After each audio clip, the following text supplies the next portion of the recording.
بسم اللہ الرحمن الرحیم الصلاۃ والسلام علی خاتم النبیین صلی اللہ علیہ وآلہ وسلم۔ حضرت علی رضی اللہ تعالی عنہ ایک بار گھر تشریف لائے تو خاتون جنت حضرت فاطمہ الزہرا رضی اللہ تعالی عنہا نے کہا، میں نے یہ سوٹ کاتا ہے، آپ اسے بازار لے جائیے اور بیچ کر آٹا لے آئیے تاکہ حسن و حسین رضوان اللہ علیہم اجمعین کو روٹی کھلاؤں۔ حضرت علی وہ سوت بازار لے گئے اور اسے 6 درہم میں بیچ دیا۔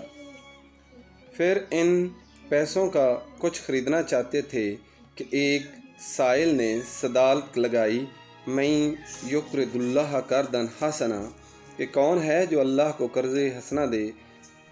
حضرت علی رضی اللہ تعالی عنہ نے وہ رقم اس سائل کو دے دی اور تھوڑی دیر کے بعد ایک عرابی آیا جس کے پاس بڑی فربہ ایک اونٹنی تھی۔ وہ بولا، اے علی، یہ اونٹنی خریدو گے؟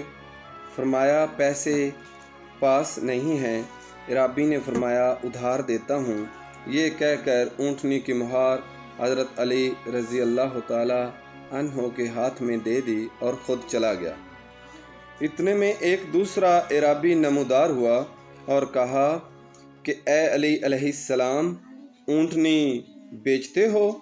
فرمایا، لے لو۔ عرابی نے کہا، 300 نقد دینار دیتا ہوں۔ یہ کہا اور 300 نقد دینار حضرت علی کرم اللہ وجہہ کو دے دیے اور اونٹنی لے کر چلا گیا۔ اس کے بعد سیدنا علی المرتضیٰ رضی اللہ تعالی عنہ نے پہلے عرابی کو تلاش کیا مگر وہ نہ ملا۔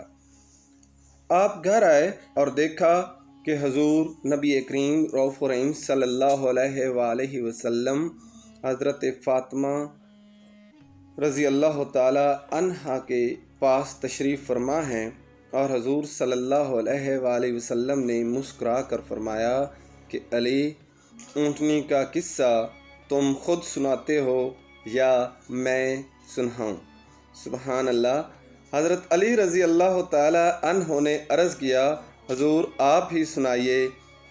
تو نبی کریم صلی اللہ علیہ وآلہ وسلم نے فرمایا، پہلا عرابی جبرائیل تھا اور دوسرا عرابی اسرافیل تھا، اور اونٹنی جنت کی وہ اونٹنی تھی جس پر جنت میں فاطمہ رضی اللہ تعالی عنہا سوار ہوں گی۔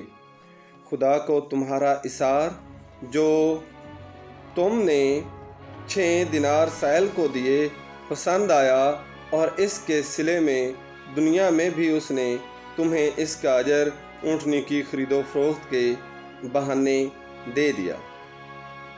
یہ واقعہ کتاب جامع المعجزات میں موجود ہے۔